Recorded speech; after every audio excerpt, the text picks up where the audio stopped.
અને હવે એક મહત્વની ખબર ઉપર કરીશું નજર। પોરબંદરની JN રૂપારેલ MBA કોલેજનો મામલો કે જે આજે વહેલી સવારથી TV13 પ્રસારિત કરી રહ્યું હતું। કોલેજે 42 વિદ્યાર્થીઓના પરીક્ષા ફોર્મ નહીં ભરતા જે હોબાળો થયો હતો, આ સમગ્ર મામલે હવે શિક્ષણ મંત્રીએ તપાસના આદેશ આપ્યા છે।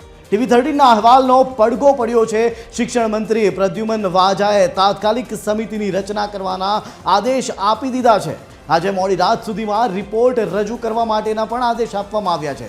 ત્યારે સૌથી પહેલા સાંભળી લઈએ એ વિદ્યાર્થીઓના મુખે સાંભળી લઈએ કે શું આખો મામલો શું હતો। એ તમામ માહિતીઓ જાણવા માટે આપણે એસોસિએટ એડિટર સોનલ અનડકટ સાથે જોડાઈશું ફોન લાઈનથી। સોનલ, સૌથી પહેલા તમારી પાસેથી એ જાણવા માંગીશ કે આ આખો મામલો શું હતો અને ત્યારબાદ હવે કયા પ્રકારના આદેશ કરવામાં આવ્યા છે। સોનલ જે પોરબંદરમાં આજથી MBAની જે પરીક્ષાનો પ્રારંભ થયો છે એમાં સ્વામિનારાયણ જૈન રૂપારેલ MBA કોલેજ છે, જેમાં સેમેસ્ટર 1ના 42 જેટલા વિદ્યાર્થીઓ પરીક્ષાથી વંચિત રહ્યા હતા અને તેમાં વાંક કોલેજના પ્રિન્સિપલનો છે તેવી વાત સામે આવી છે, કેમ કે 42 જેટલા વિદ્યાર્થીઓના પરીક્ષા ફોર્મ પ્રિન્સિપલ ભરતા ભૂલી ગયા હતા અને તેના કારણે અને આ 42 જેટલા વિદ્યાર્થીઓનું ભાવિ હવે અદ્ધરતાજ થઈ ગયું છે અને આવા સંજોગોમાં વિદ્યાર્થીઓ તરફથી માંગણી કરવામાં આવી રહી છે કે આ સંદર્ભમાં તેમને ન્યાય આપવામાં આવે અને આ મુદ્દે પ્રિન્સિપલે પોતાની ભૂલ પણ સ્વીકારી છે અને કહ્યું છે કે વિદ્યાર્થીઓના પરીક્ષા ફોર્મ ભરાતા ભૂલાઈ ગયા છે। આવડી મોટી ભૂલ,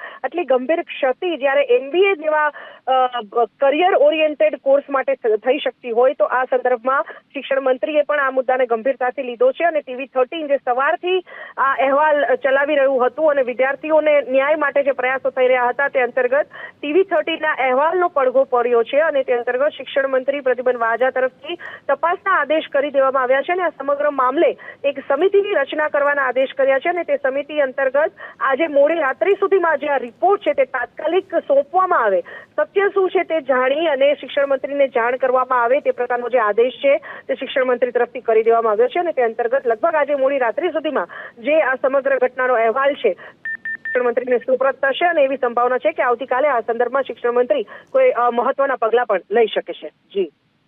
જી આભાર સોનલ સમગ્ર માહિતી આપવા બદલ। તો હવે એ પણ સાંભળી લઈએ વિદ્યાર્થીનીઓની શું દશા થઈ હતી જ્યારે તેમને ખબર પડી કે તેઓ આજે પહેલું પેપર નહીં આપી શકે। એ વિદ્યાર્થીનીને પણ સાંભળી લઈએ। કોલેજ સાથે કઈ વાંધો નથી। અત્યારે અમારી ઈ જ પ્રાર્થના છે, જે કોઈ પણ તમે આ વિડીયો જોવો છો, તમે જે ખુરશીમાં બેઠા છો, જે મોટી પોસ્ટ ઉપર, તમારું ઈ જ કર્તવ્ય આવે કે તમે 42 છોકરાનું જીવન બગડવા ના દો, તમારી વગ લગાડો અને ગમે એમ કરીને અમને પેપર દેવા દો। અમને પેપર દેવું છે, અલ્ટિમેટ અમારું ઓબ્જેક્ટિવ ઈ જ છે। હું દીકરી થઈને, પોરબંદરની દીકરી થઈને તમને પ્રાર્થના કરું છું, તમે અમને પેપર દેવા દો। જી કોઈ પણ જોવે છે, અર્જુનભાઈ મોઢિયારા, જી કોઈ પણ પોસ્ટ ઉપર બેઠું છે, ગમે કરો, બધાય એક ટીમ મળો, એક જૂથ મળો, સાઈન કરો, અમને પેપર દેવા દો।